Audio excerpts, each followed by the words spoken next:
Continuons à présent encore avec notre texte de Jean 3,16 qui dit que car Dieu a tant aimé le monde, il a envoyé son Fils unique Jésus-Christ.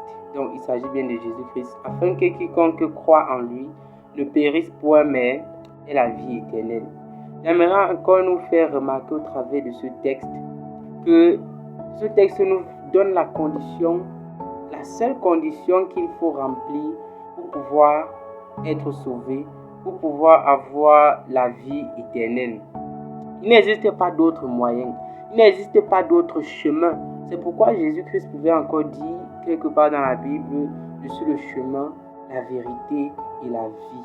Alors Dieu nous fait comprendre que quiconque veut avoir la vie, quiconque veut avoir une place dans le paradis de Dieu doit croire en Jésus-Christ, uniquement en Jésus-Christ. Il n'existe pas une autre personne en qui l'on puisse croire et que la personne puisse et que cela puisse nous conduire à la vie éternelle.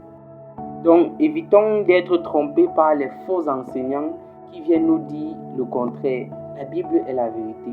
J'aimerais encore nous faire remarquer quelque chose dans ce texte. C'est que le christianisme a quelque chose de particulier en ceci que pour sauver l'humanité, on voit que c'est le divin Dieu, Jésus-Christ, qui se déplace pour venir vers les hommes que nous sommes. Il vient vers nous pour nous rencontrer directement. Donc, la différence est qu'avec d'autres religions, c'est toujours l'humain qui doit partir vers le divin.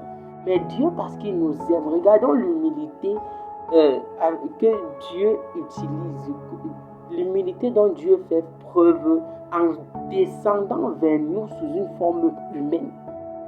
Jésus-Christ pour venir nous donner la vie. Quelle autre religion a eu ce genre d'expérience? Dans quelle autre religion a-t-on parlé d'un divin qui est venu vers les humains, vers les hommes, afin de leur donner la vie, afin de leur donner le salut? Plusieurs religions parlent du salut, plusieurs religions parlent du paradis. Mais pour obtenir ce paradis dans toutes ces autres religions, il faut partir, il faut toujours que c'est l'humain qui se lève et va vers le divin. Mais nous, on a vu une expérience particulière avec Christ, où c'est le divin qui se déplace et va vers l'humain afin de lui apporter la vie, afin de lui présenter la vie. Il te suffit juste d'accepter ce don de la vie que Jésus te donne. Il vient en face de toi, il vient devant toi, il vient dans ton milieu pour te donner la vie. Mon frère, ma soeur, si tu choisis Jésus-Christ, tu as choisi le meilleur chemin. Comprenons qu'il n'y a pas d'autre chemin pour avoir la vie si ce n'est en Jésus-Christ. Que le Saint-Esprit t'aide à trouver ce chemin si tu ne l'as pas encore trouvé et qui t'aide à rester sur ce chemin si tu l'as trouvé, Jésus-Christ. Au nom puissant et suprême de Jésus-Christ. Amen.